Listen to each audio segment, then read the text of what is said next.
কর্মস্থলে অনুপস্থিত থেকেও Sylhet MAG Osmani medical college হাসপাতালের ১৬ নার্সের সরকারি বেতন ভাতা উত্তোলনের ঘটনায় অভিযানে নেমেছে দুর্নীতি দমন কমিশন। বুধবার দুপুর ১২টার দিকে দুদক সিলেট কার্যালয়ের উপপরিচালক রাফি মোহাম্মদ নাজমুস সাদাতের নেতৃত্বে অভিযান পরিচালনা করা হয়। অভিযানে দুদকের অন্তত ১০ থেকে ১২ জন কর্মকর্তা অংশ নেন।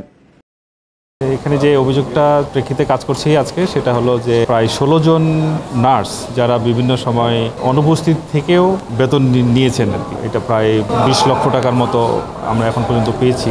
কোনো নার্স দেখা গিয়েছে যে প্রায় ২ বছরও এইভাবে সুযোগ পেয়েছেন আর কি। অধিকাংশ ক্ষেত্রেই তাদের ছুটি নেওয়ার কোনো অনুমতি ছিল না। কাগজপত্র দেখলাম, দেখা যাচ্ছে যে অনুমতি ছাড়াই অনুপস্থিত থেকেও তারা বেতন সাবমিট করেছেন অনলাইনে।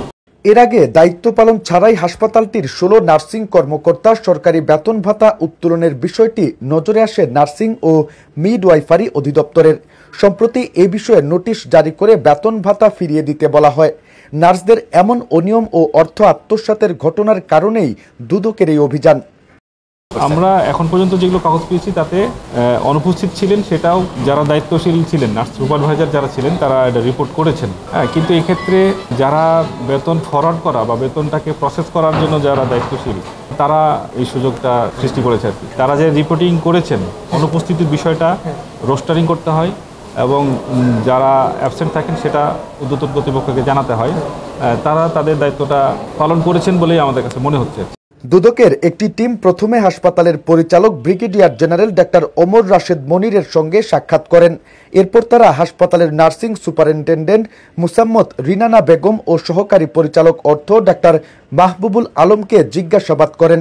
অবৈধভাবে বেতন ভাতা উত্তোলনকারী নার্সদের একজন ওই কর্মকর্তার স্ত্রী বলে জানা যায়।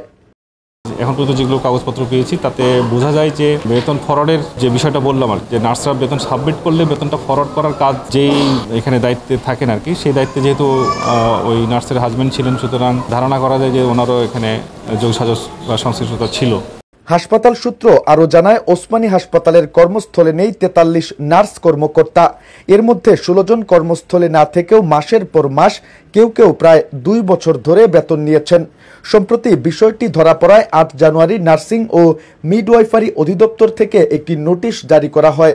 এই নোটিশে উল্লেখিত ১৬ জনকে উত্তোলনকৃত বেতন ভাতার টাকা ফিরিয়ে দিতে নির্দেশ দেওয়া হয়। অভিযুক্ত ১৬ কর্মকর্তা হলেন senior staff nurse Mohammad Yusuf, Mohammad Abdur Rahman, লিপি রানী, আওলাদ হোসেন মাসুম, জাহেদ আহমদ, MFK জান্নাত, একরামুল হক, রুনা কামরুন নাহার, ঝিলি ধর, মোহাম্মদ আলী আশরাফ, মোহাম্মদ শাহিন মিয়া, শামিমা জান্নাত, জান্নাতুল ফেরদৌস, মোছা শিরিন সুলতানা ও লাভলি বেগম।